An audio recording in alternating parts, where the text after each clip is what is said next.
Hey everybody, my name is Scott and I'm with the Arizona Hot Tub Factory and they call me the Spa Man. Today I'm working on a cow spa that kept tripping the breaker when it was at the homeowner's house. The homeowner had bought a new hot tub and said, haul this one away, it just doesn't work. I brought it back to the shop and it's been sitting here for a couple weeks and I thought today I'd start working on it. When we hooked up the spa and filled it with water, it tripped the breaker every time we flipped the breaker on. I noticed that there was a little bit of corrosion on the heater. I disconnected the heater from the board just by taking off the 2 3/8 nuts, and the spas ran fine for probably the last 2 or 3 days. So now what I'm going to do today is remove the heater, put a brand new heater in it with a heater tube and 2 new sensors, and we should have a spa good to go, and we'll resell it or trade it or something. Anyways, this is a pretty simple fix. It has a BalBoa Pack in it. This particular hot tub is made by CalSpa, but CalSpa utilizes BalBoa equipment in the spa for both the top side and the pack itself. So these are pretty simple. So anyways, we're going to get underway and we're going to get this show on the road. Before you stick your hands into any hot tub to do any kind of repairs, always make sure the breaker is in the off position. All right, we'll go ahead and take the cover off this pack. Start work, show you how this thing is. Pretty simple, it's right off. Now as you open it up, you can clearly see there's your problem right there. See all the corrosion and stuff. Very, very common problem and stuff. And then you got a little bit of rust down here and a little bit of rusty scales right here. So what we're going to do is we're going to replace this whole tube, which has a heating element on the inside. It also comes with new, connectors on each end. And then I have 2 new sensors that I'll plug in. Those sensors out, stuff. Now like these, you always use a 3/8 nut driver on the ones in the back. On the ones in the front, use a 1/4 inch wrench on the bottom. And you always use the 3/8 on top. That way, when you're taking the nut off, you don't break the little probe. Now on the old piece, I don't care. But just for reference, whenever you're working on these, you always use a 1/4 inch and use a 3/8 wrench.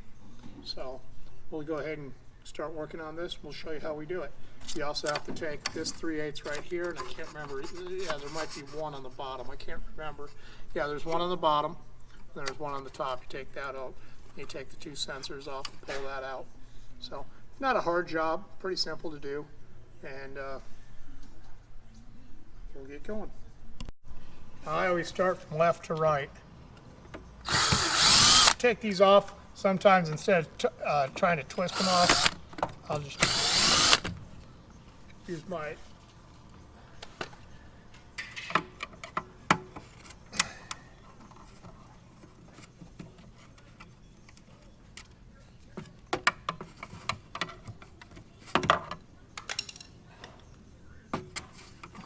give me one of those, please.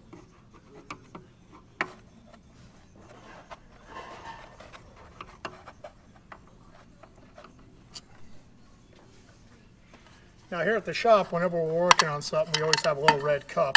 We found that if we put all the hardware in there, we very rarely ever lose anything.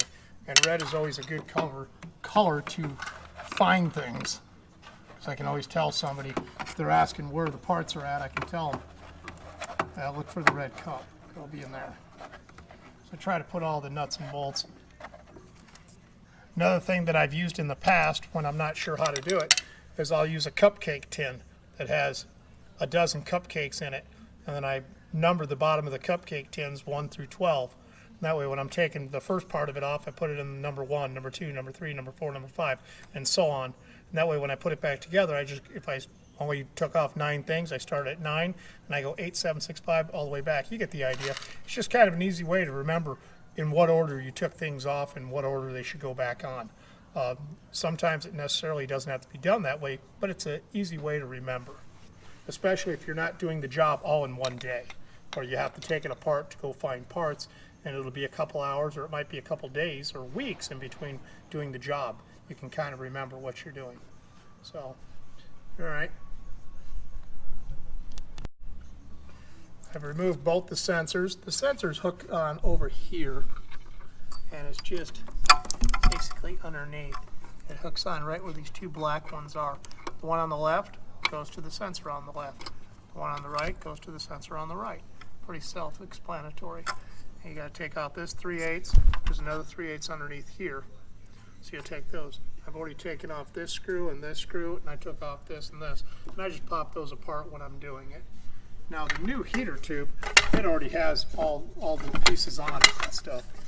So you can see it has your 3/8 that you hook up here. Here, got your 2 sensor holes. Here's your 2, what do you call it? Your pieces that come out of your element. And the heating element, you can see it on the inside. Stuff. I'll show you on the other side too. You can kind of see it. That's the silver thing in there. So anyways, pretty easy to do. Right now we're going to go ahead and disconnect these. And like I can't stress it enough, always use a 3/8 wrench on the, or a 3/8 wrench on the top, and use a 1/4 inch on the bottom. It's just something I have always done. I was taught to do this way, and so far to date I've never had a problem.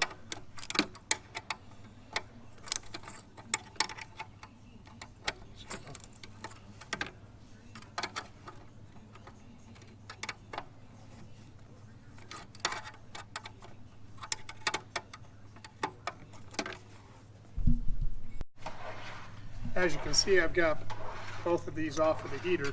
Another thing that you should do, this hot tub doesn't have any water in it, but if your hot tub does have water in it, you pull these little clips out.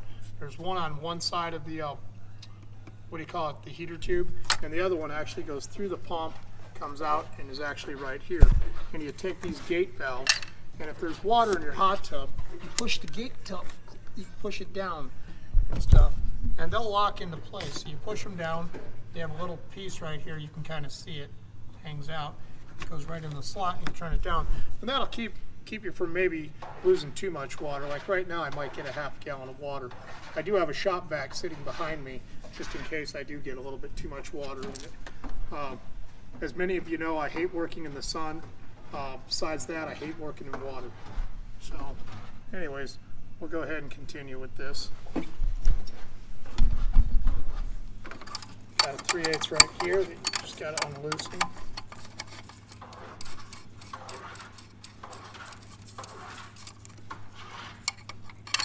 There's one down here.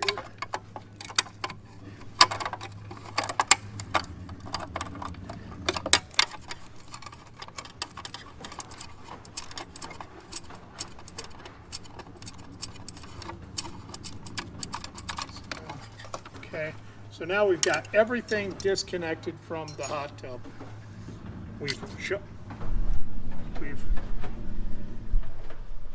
shut off our gate valves here, so we'll have minimal water. We've taken the screws out of here, which it'll still hold until I hit it with a hammer or a screwdriver, and then it'll pop up. We've disconnected our heater from the board. We've disconnected the tube from the bracket, and then we've just taken the screws out of this, and then we've tightened this down.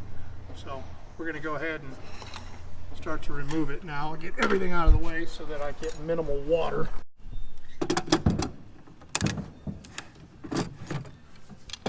I decided just to, since I had them sitting in my bag, I decided just to use my, so pop that out, and we've got a little bit of water.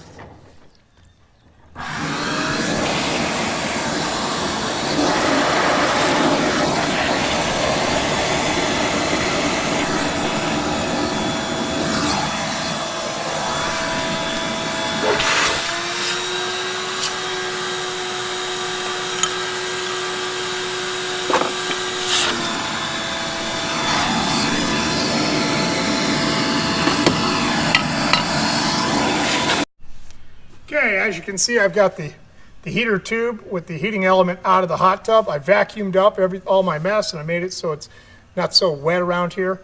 I always use a little bit of 3-in-1 oil before I install. Some people don't, I do. It makes it slide just a little bit easier. Stuff. Then I'll put some on the other one.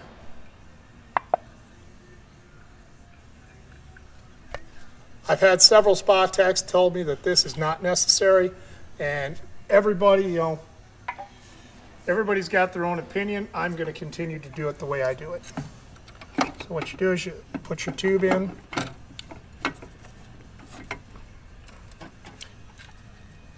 I guess I'll turn around and remove this now.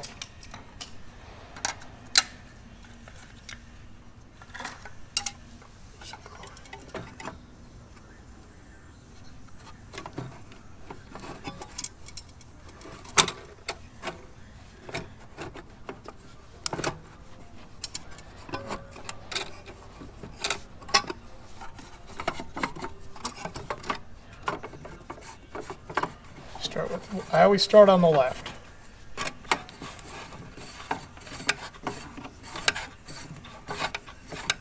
Just get it to start.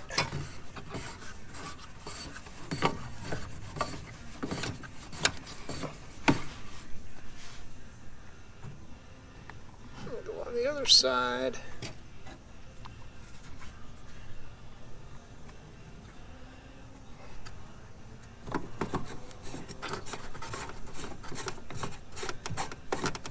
Now I will not completely tighten this down yet until I get the retaining nuts that hold the heater in place tightened up. So I hold it tight, pushed in. Again, it's a 3/8 wrench. So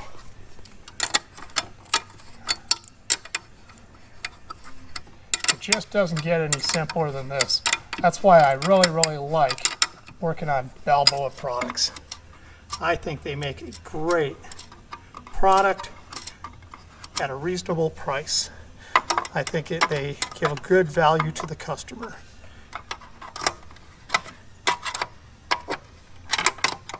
They're usually simple to diagnose. Parts are not really expensive for myself on the wholesale end of it to where I can make a profit.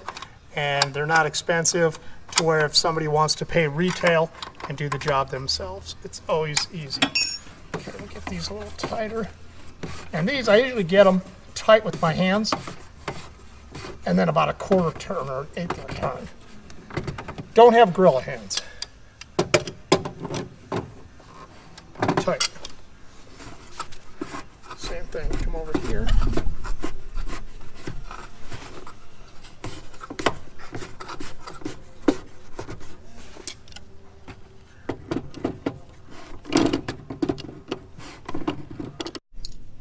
Okay, now I'll go ahead and tighten up the 3/8 that hooks to the heating element. I can't stress enough, I say it a million times, you need a 1/4 inch and a 3/8. Can't tell you how many people have worked with us that have broke these things out on a job site. Okay, those are tightened. I've tightened these two back here. I've tightened this 3/8 here. I've tightened this 3/8 here. Over here, I'll now open up this gate valve. There's a keeper right here that goes right there to hold it up. Go right here to pull up this one. You see it twist. And you just pull it up. Put that keeper in right there. The next thing you have to do is put in the sensors. Sensors are very simple. Sensors go in and then they just turn around and tighten it. There again, sometimes you do have to, after you fill it up with water, sometimes it'll leak a little bit because you didn't get them tight enough. I'd rather just put them in decently tight and then come back and check it after I get everything put together than over tighten it and break it now. So, and then the sensor's just hooked to these two black ones right here. And if you look, it's got a little piece that pushes down right here. So when you go to put it in, now I always feed this one underneath.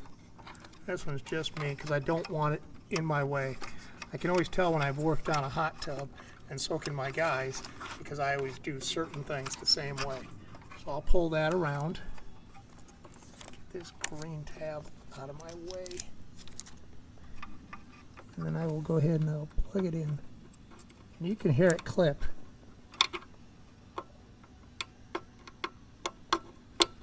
See, it snaps into place. Okay. And this one right here, I always take and I just stuff it down inside the hole so it's out of the way. Clip goes up. Come on. Snapped into place. There we go. So anyways, that's how I do it. I always try to make it look as clean as can be. Don't like doing crap work. I always like to make it look nice. Anyways, that is how you change the heating element in a spa that has a BalBoa pack in it. Pretty simple. We'll do a recap. To remove it, I always take out the screws in this and take out the screw on this side. You need a 3/8 and a quarter here. You need a 3/8 nut driver here. You need a 3/8 for this one, 3/8 for the one on the bottom. Your gate valves, you just pull your clips out and slide your gate valve down. That way you make minimal mess. So, anyways, that's how you do it.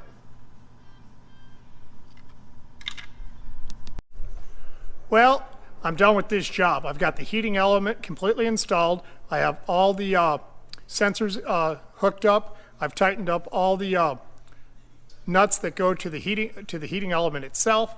I've installed the sensors. We are ready to go. So next thing we'll do is fill up this hot tub and we'll see if it works. Well, we filled the hot tub with water. Now we're going to see if what we've done has fixed the problem. Here we go. Got a little bit of water in there and everything's been wired.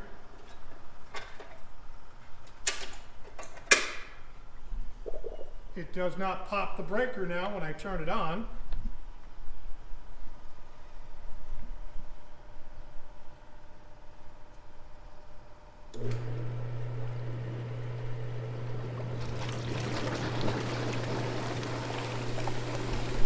Well, that's jet 1. We still got the prime.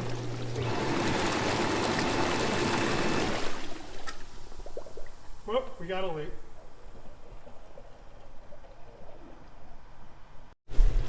Well, we've had the hot tub up and running now for maybe 10 or 15 minutes. We had a little leak at the beginning, but I just didn't get something tight enough, so that has went away. We also forgot to shut the gate valve, which is one of the biggest things we see happen with hot tubs is when somebody empties the hot tub, they don't shut the gate valve. I'm guilty of it just now. I didn't shut the gate valve or put the cap on it. Gate valve is shut, cap is on it. We found the other leak that was just a little bit loose from when we changed out the heater, so we got that all up and running.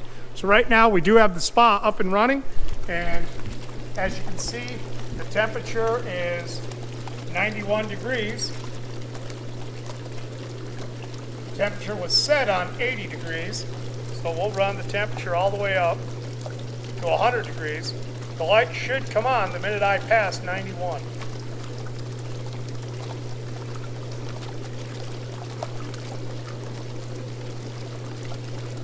Okay, we got it set on 99. Light came on. That tells me the heat's working. This is a rock and roll hot tub.